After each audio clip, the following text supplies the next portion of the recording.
Hello टसितेलेक नमस्कार फ्यापोलो सबैजनालाई। आज चाहिँ म यता सिंहनिया भन्ने जग्गामा आइपुग्यौँ। उहाँ मामको चाहिँ वर्षको काम हो, 1 वर्ष पुग्यो है।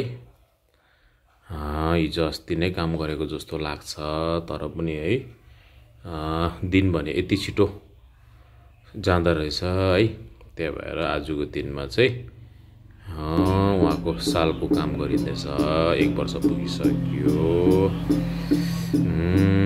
त्यही भएर आज चाहिँ है हामी यहाँ आएर चाहिँ उहाँको वर्षको काम गर्दैछ।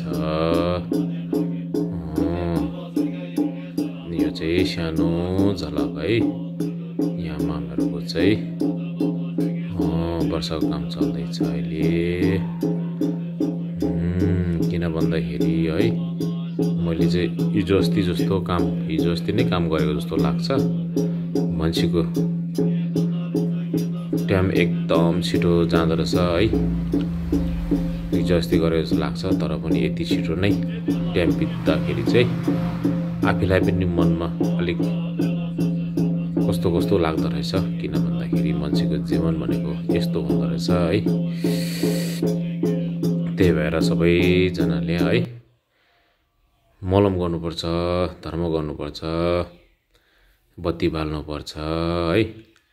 सबैजना मिलेर पापमा मात्रै एकदम डुब्नु हुँदैन, धर्म गर्नुपर्छ। किन भन्दाखेरि म आफै यस्तो लाग्दैछ कि हिजो अस्ति भर्खर हामीले मामको काम गरेको है।